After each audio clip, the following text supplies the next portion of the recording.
As always, welcome to Destination Sasquatch My name is Paul Bowen. and Reggie Bird.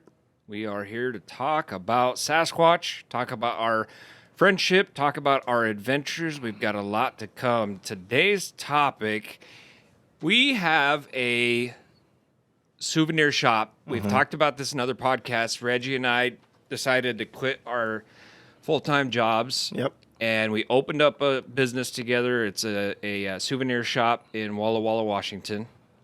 And the intention was to give us an opportunity to build the business, build the brand of Destination Sasquatch, which is what we're doing now. Yep. But our souvenir shop has a big Sasquatch presence, right? Oh, for sure. Yep.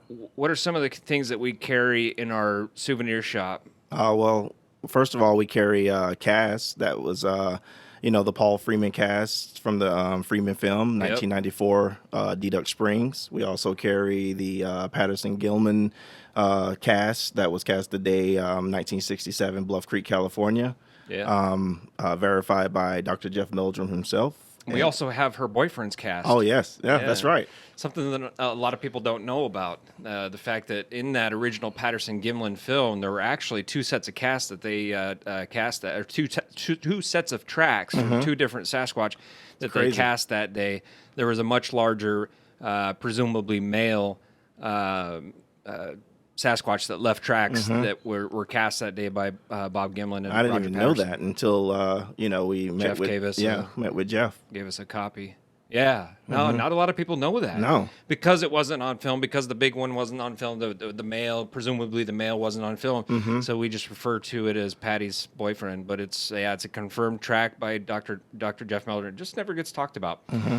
But one of the more interesting things about our store, and the fact that we have a large presence of Sasquatch in the store, is that we get a lot of people who are either on the fence or they've made up their mind to keep it closed. Yep. They don't want to hear any of it, or they believe. They've had some experience enough to make them believe in Sasquatch. Oh, yeah. It typically fits into one of those three categories, right? And so we wanted to talk today about, like, what are some of the questions that we get asked the most? What are some of the, from doubters or from skeptics, what are some of the comments that we get the most?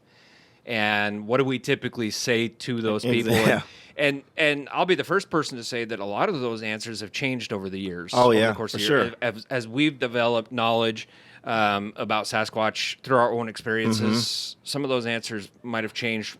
And for the most part, it's changed from not sure to here's what we think. Exactly, because usually I would give in the past I would give a generic answer, but now I kind of base it off of our experiences, and so it becomes from a more personal place. Yep. Personal experience, absolutely. You can kind of back it up. Yep. So we'll get right into it. We have a list of questions that we wanted to cover in no particular order. Yeah. We'll just throw out some questions and kind of tell you what we typically tell people and our justification. So one of the biggest pieces of pushback or question is, why haven't we had a body? Where are the bodies? Yeah. And so a lot of people will come into the store and they'll say something to the effect of, well, gosh, you would think we would have stumbled across a skeleton at some point. Somebody would have stumbled across a skeleton of one of these Sasquatch at some point, so we would have the body. And what do we say? I mean, first of all, one theory out there is that they bury their dead. Okay. Like you were saying, I don't know quite how to put it into words, but when you were watching the documentary with the gorillas, how they interact with their dead. That's one of my biggest passions. Is I love to watch documentaries about gorillas, and I like to watch all the ape species and see how they act, and it blows my mind because it absolutely correlates some of the behaviors that you see gorillas making. Yep. They correlate with exact behaviors that we see out of Sasquatch. And one of those behaviors, I was watching a documentary, and I don't remember which one it was, but there are so many excellent documentaries out there about gorillas. But this particular documentary, a juvenile gorilla fell out of a tree and died. Whoa. Yeah, it was sad. But there was all this screaming, mourning that went on. But the most interesting thing that occurred, and the photographers and the person that was doing the voiceover was talking about how extraordinary this was to be caught on film. They filmed the group of gorillas packing around this dead carcass Wow. for a long period of time. I mean, we're talking days upon days that it was packing it around, dragging it around the jungle forest, and eventually the group decided to just let go of the Sasquatch when it felt right, or Yeah. not the Sasquatch, the gorilla. I Yes. guess whenever it felt right.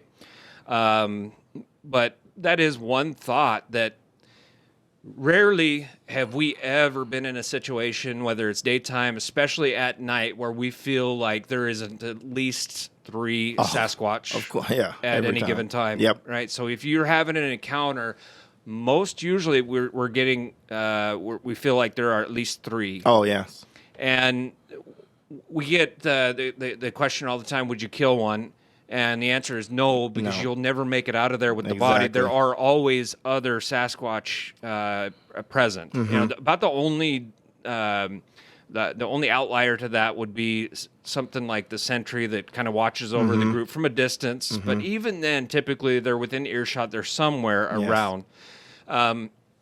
But there is just no way that they're going to leave one of their dead No, relatives just laying there on a trail wherever it happens to die. exactly. If it happens to die of old age, I don't know any animal that doesn't go to the deepest, darkest places. So oftentimes the wettest, because they're looking for moisture, which also aids in the decomposition. Exactly. But typically they're looking for that darkest place to die peacefully, away from anything, especially and including humans. So you take that into consideration, the fact that most Sasquatch are going to die very naturally in a dark, deeply forested, hard to get to place that humans can't get to. But then you also add into the fact that they may take their dead to that area as well. And so, and then that just leads to also, like you were saying earlier, decomposition. I mean, up in the mountains, that tends to happen very rapidly.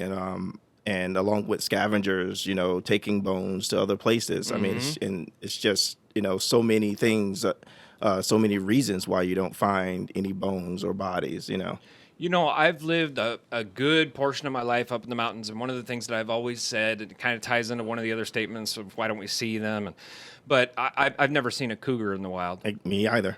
And I've been up to the mountains, all the way up through Cub Scouts, Boy Scouts, hunting, hiking, you name it. I've spent motorcycle riding up in the mountain. You name it. I've done it up in the mountains, and I've never seen a cougar. Right.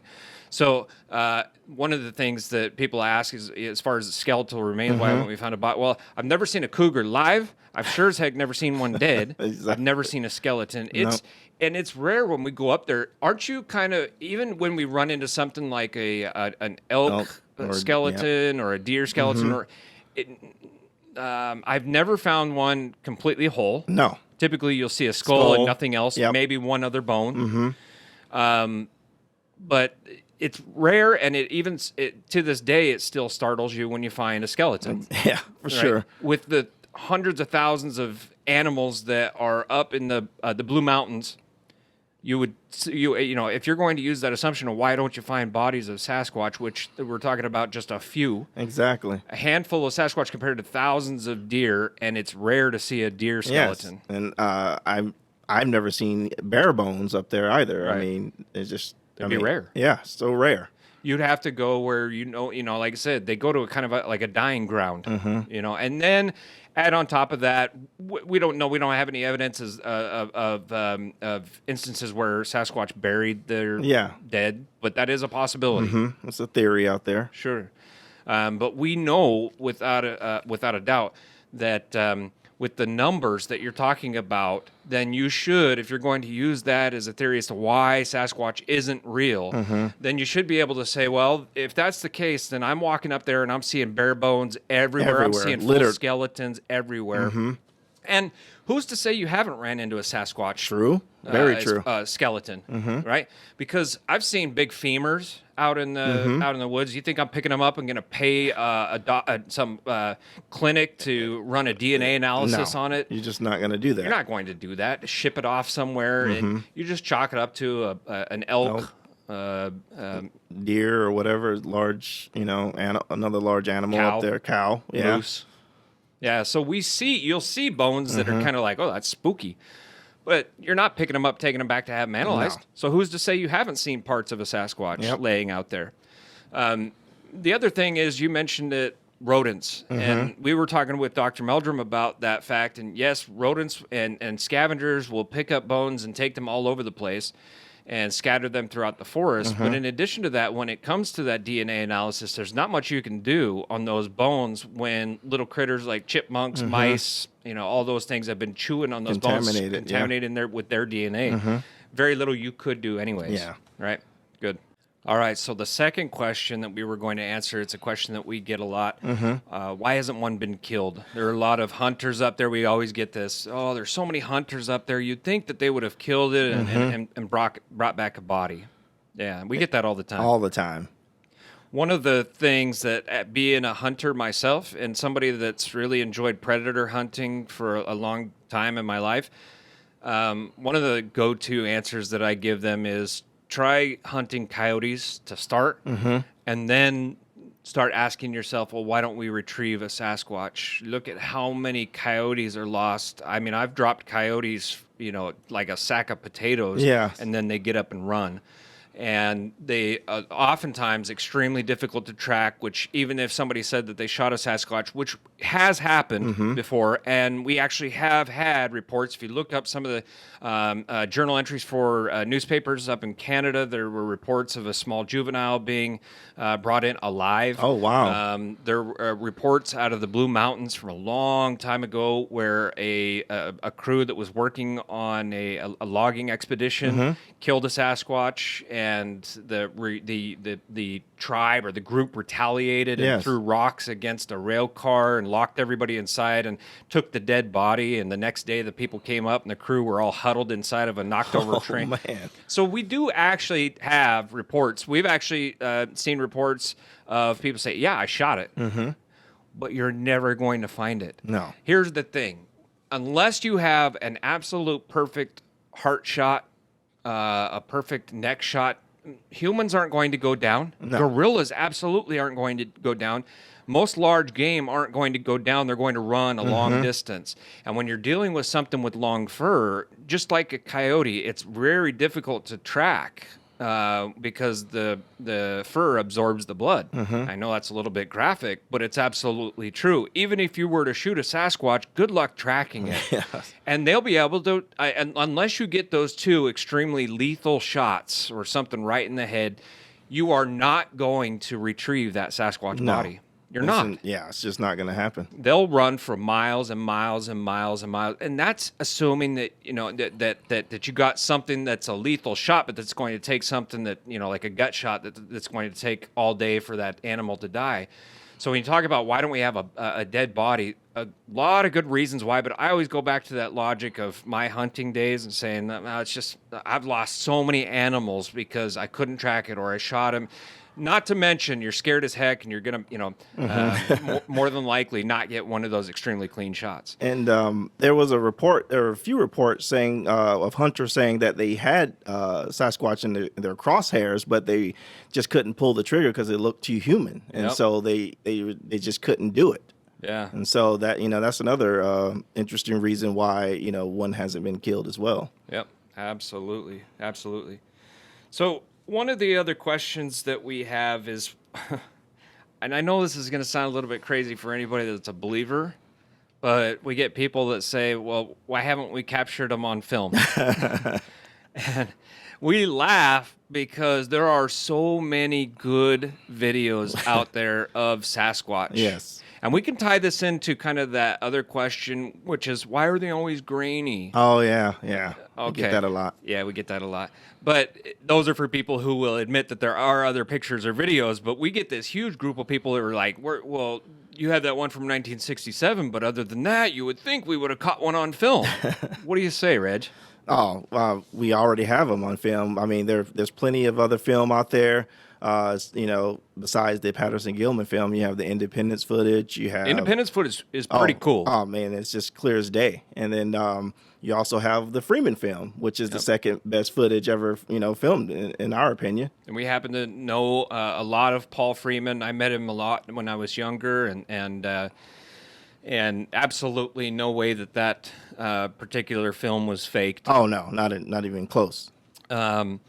But we have the Independence Day footage. There's some really amazing. One of our favorite analysts, I guess you could call him. He's got a YouTube channel that's Thinker Thunker. Does a fantastic job on a lot of his stuff that he's working on. And there are some amazing films out, and he does an amazing job at breaking them down and showing why, from a scientific standpoint, through his expertise on video analysis and all those things.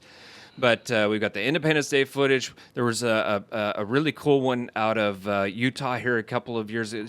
Been some great ones out of Utah here a couple of years ago. One where some kids were camping around a campfire and they didn't even know that the Sasquatch stood up right behind them. I think that was even aired on Finding Bigfoot, one of the episodes where they tried to investigate that one, I believe. Yeah, we've got the turkey hunt video. Oh, yes. Which Thinker Thunker does a great job of breaking that one down. We've got some fantastic footage. There's the Ontario footage that was relatively recent. Throwing the tree. We've got a lot of good video footage if people will just take a look. Yeah, it's a plethora of video out there and evidence. So, but what do you say to somebody who says, well, those are all fakes? I would just say basically, some of them might be fake, but not all of them are definitely not fake. I would say, look at it through, of course, you want to look at it through a scientific lens, but at the same time, you have to know, kind of what it takes to actually fake something like that, and how, the money that goes into it, and the time and the location. It's just so many factors that go into something like that to say it's just, fake. I think it doesn't hold any weight. And you have so many eyeballs on this subject, millions and millions of eyeballs out on the internet that are watching. Why in the world would you put yourself through this ridicule? It doesn't make sense. If you don't stand to gain anything. You could look at some of these YouTube channels where it's obvious that they're maybe trying to make money, maybe trying to get a laugh out of people, maybe trying to make a name for themselves. But then there are others out there where it's very blatantly obvious that they didn't even know how to, barely knew how to upload that video to YouTube in the first place. They're not in it for the money. They're not in it for the notoriety. Look back at the Freeman footage. He had nothing to gain. Nothing. You look at some of the pioneers in the industry prior to YouTube, they had nothing to gain. So you look at Paul Freeman, why in the world, assuming that he went out and spent $40,000 to $60,000 on these costumes, right? And then he recorded over his son's birthday party. So he used secondhand tape to record. So you're going to spend upwards of $60,000 on suits that, and who knows, still couldn't even do as good of a job at faking as what that looks.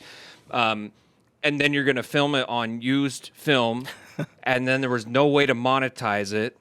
So he's out $60,000 for the suits. He's got a lot of ridicule.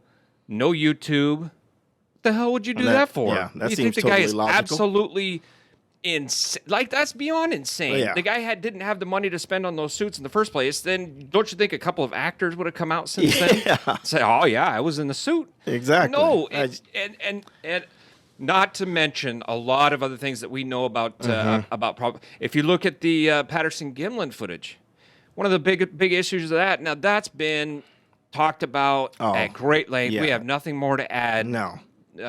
Some of the scientific community has done such a great job. Jeff Melder has done such a great job analyzing that. Some great videographers.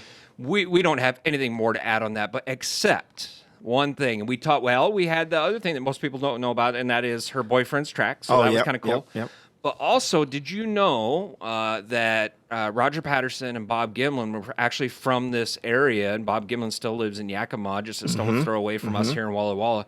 They did all their squatching in the Blue Mountains, where we squatch. Yes. Right? Or the vast majority of it, out of Dayton and you would. So back when they filmed that, 1967, right? First of all, Hollywood couldn't have. We could put that to rest, right? That's no done. way that was. But add in the fact that they did all their research in the Blue Mountains.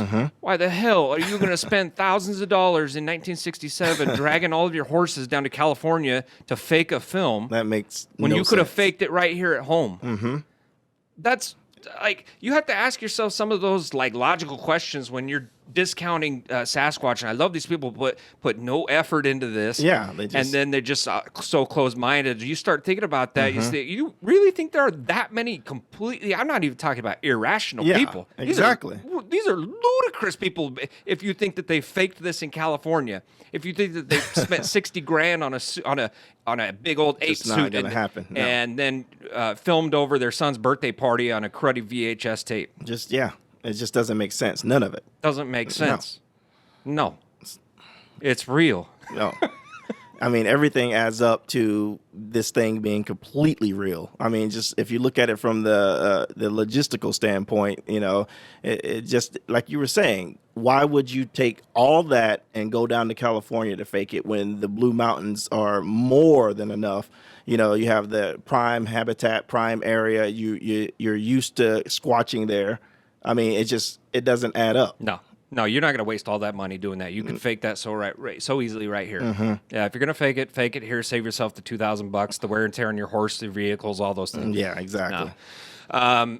Todd Standing does a great job. I mean, he's got a lot of talking about video evidence out there. We don't know Todd. No, but we just, and I know there are some people out there who might say, well, no, absolutely ridiculous. I know we don't need to hash that out. We're not here to No. say anything positive or negative about Exactly. Mr. Standing. We don't know him. No. So typically in those cases, I mean, I know what I've seen on there, and it looks pretty amazing to me. When you watch that and you look at some of the Sasquatches that he's gotten on there, you just have to ask yourself once again, why? Once again, how? How in the world? And when you're hiking up all that distance, somebody said at one time his girlfriend or wife or whatever was a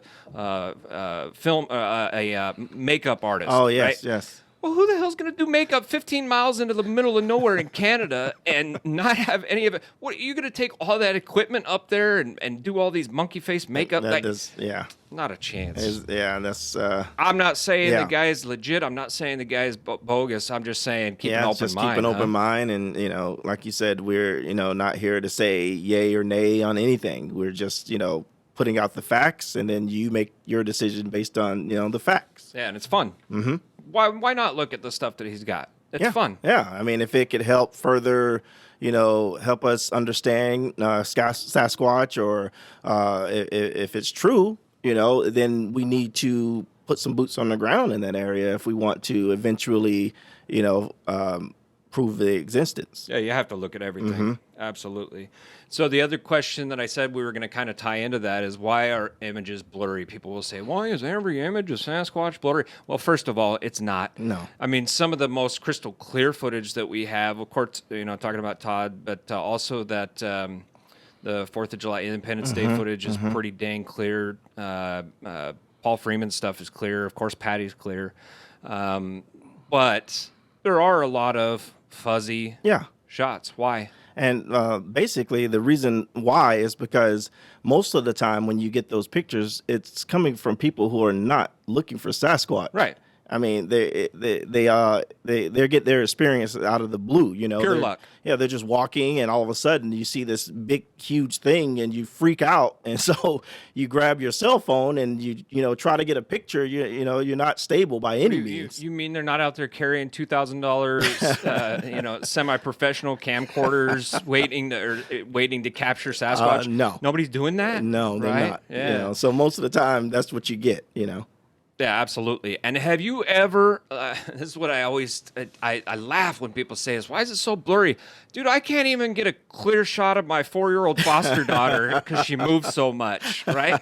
And that's like taking multiple shots and all of them are blurry. Exactly. Right? So And then the other thing is the lighting. Oh, It's yeah. so tricky up in the mountains where Sasquatch typically are. That's hard. Oh man, you'll be lucky to catch anything in a good light. You know? Maybe with Ben's new Apple phone, he could probably do it. Oh, yeah. Right. He's been bragging to us about how good that thing takes pictures. Panoramic. Oh yeah, so fancy.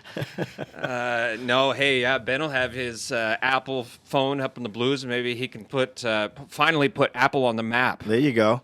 because nobody knows about them. All right, what else do we have? What other questions do we have? Here's one that we get. Why don't we see them? We have friends. That.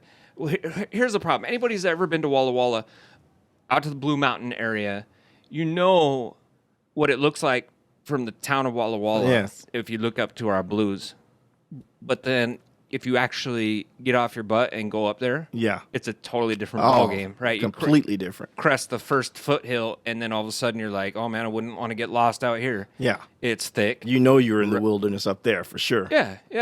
And there are some. I mean, that's a small mountain range compared to the Cascades, Yeah. the Rockies, some of these.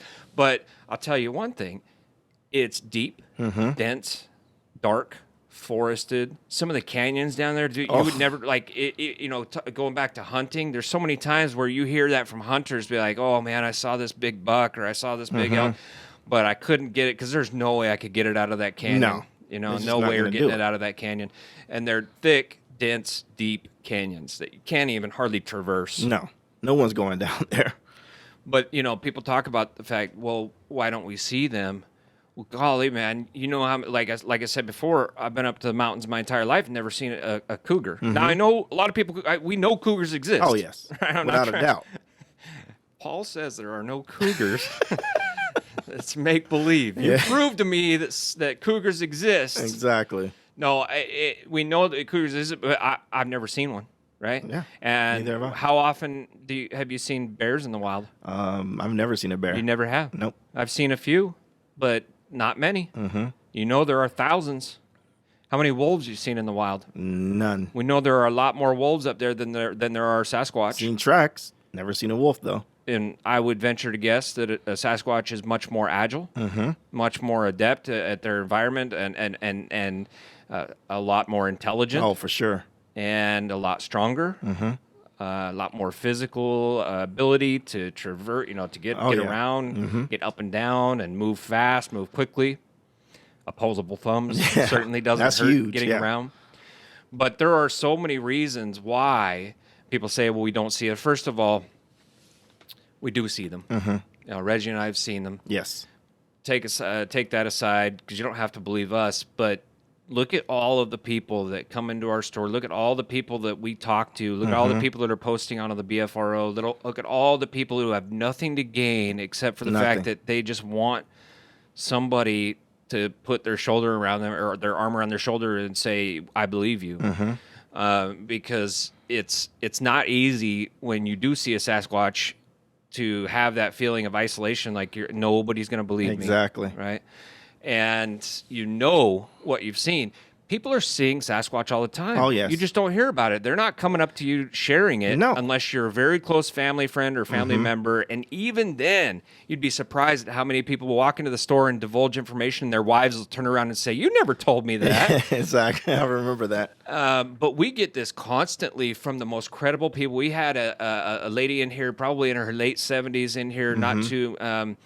and was talking about the fact that they saw a Sasquatch up on Tiger Mountain. The description that she gave of Sasquatch and the description that she gave of that scenario and what have that encounter, there's no way that she's going to fake that. There's no way. There's no reason. This is absolute sweet lady that's just in here telling a story, and she was just looking for somebody that would actually believe her. Yep. And in fact, she started out saying, "You're not going to believe me." Yeah. Of course we would. But you start looking at some of the details, and there's no way. I love it when people bring in details like the smell. Oh yeah. And it aligns with exactly what we encountered.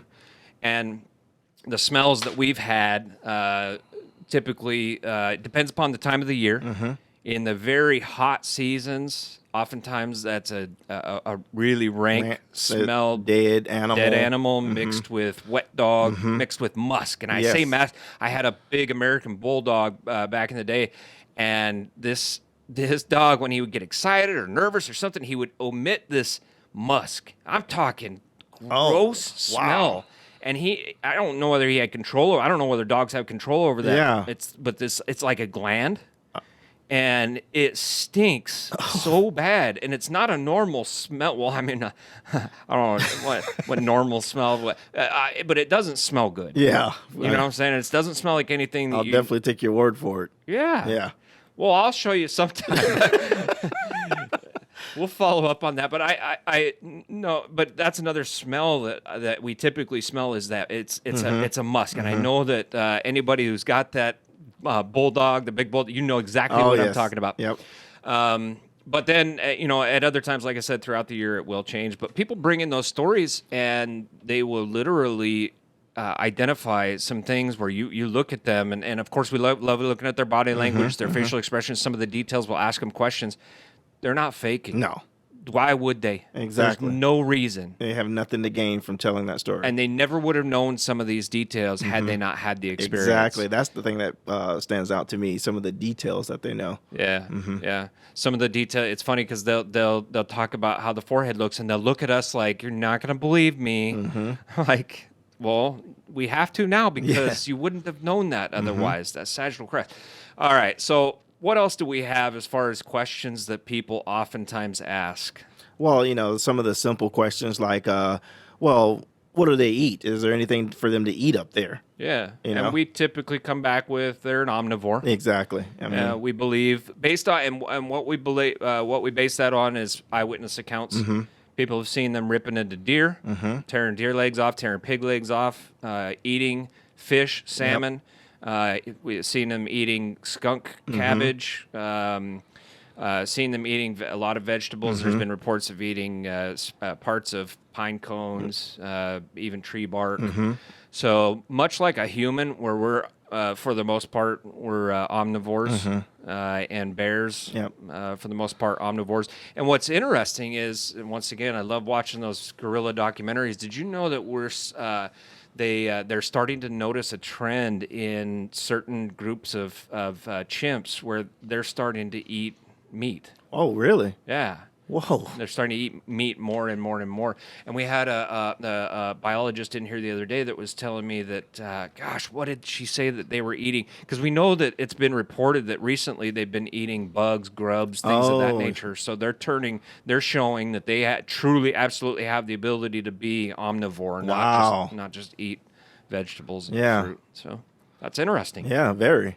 Ben was just asking us like a ding dong. He was like, why do you only see one track? Why do you only see the famous one track? The famous one track question. No, we were going to ask that question. And sometimes, you'll see, they'll say, why do you only see a few tracks? Right? So they'll give us that flexibility, that freedom. One of the more interesting things about, as we've spent more time tracking Sasquatch, and I mean, that's probably the biggest thing that we look for are tracks. Yeah. One of the biggest things that you'll find is that any track from a non-hooved animal, so cats, bears, anything with a pad or a paw, and of course Sasquatch, the tracks that are typically made versus a track made by a hoof, the depth that track typically goes in is very much smaller. Oh, like really shallow? Exactly. In comparison to a hooved animal where you've got these edges that really dig in and press into the ground with ease. And so some people may say, well, gosh, you're talking about a 600, 700, 800 pound animal. Well, they're going to leave tracks everywhere. No, they're not. When you go up there and you start tracking anything, whether you're tracking bobcat, cougar, whatever, try tracking in the middle of the summer when everything is so compact. Bone dry, too. Yeah. and that dirt is so hard. Mm-hmm. Even if you jump, and we do this all the time, we'll Oh, test. But even if you jump at 240 pounds, you're going to jump up and hit that dirt as hard as you can and stomp it as hard as you can. You're not even really leaving a track, and that's with sharp barely. edges on our shoes. And so you think about that pad that's placed in there. They have to stand in something that's pliable, something that's soft.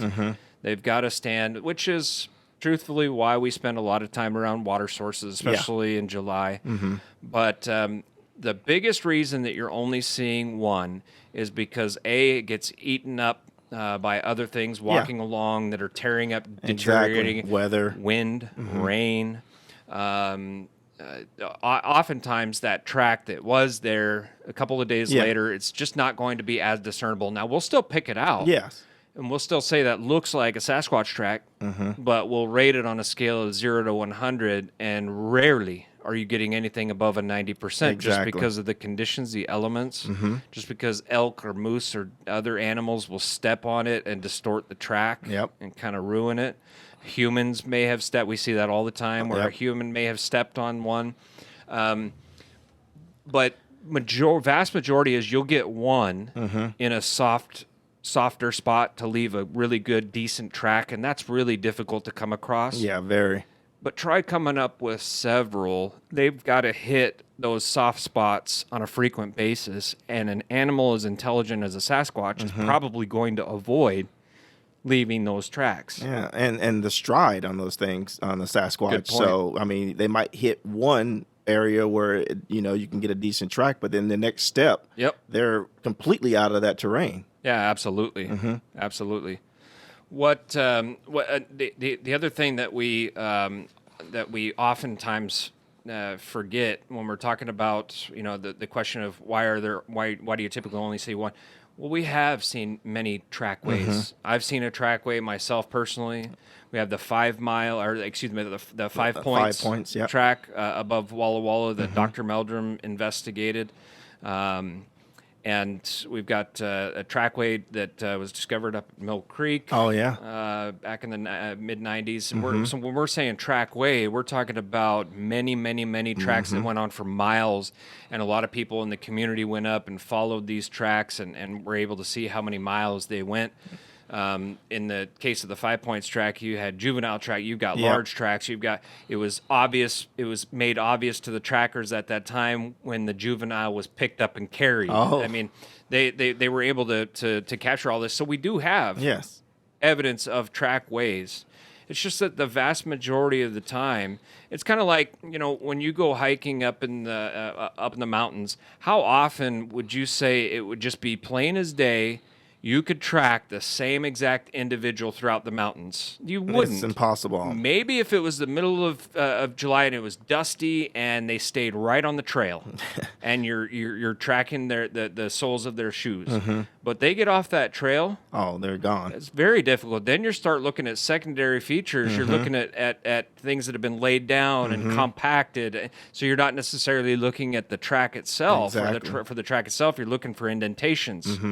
And so the vast majority of tracks that you're going to see, and you may call it a 40% positive track, 60% positive track, meaning there's a 60% likelihood that that's a Sasquatch track, in our opinion.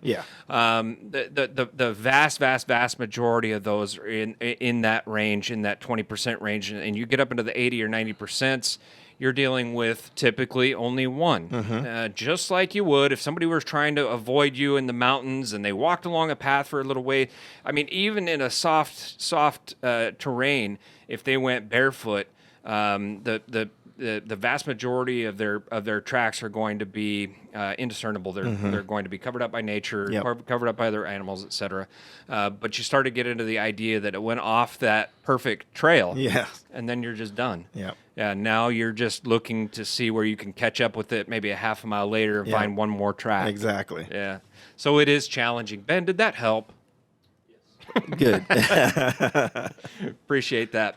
Hey, folks at home, listening on the road, watching us on YouTube, please check us out. Visit Yes. some of our sponsors. We get paid through some of our marketing programs and some of our sponsorships to keep this going and to keep providing this for free. And we want to keep doing this. We Yes. want to keep the research going. We're so excited about this upcoming Squatch Oh, season. yes. We are ready to get the mobile command center out in the blues and get some great video footage. I'm excited. Yeah, we're going to go really deep this year. We're putting ourselves really in some, we've got plans to put ourselves in some awkward and some interesting situations, really deep in the woods. So we can't wait to bring that to you. But in the meantime, if you would, take time out, share with all of your friends on Facebook, Destination Sasquatch, and encourage them because the more viewers that we get, the more subscribers that we get, the better likelihood that our research will be able to continue. Yes. And thank you. Thank you so much.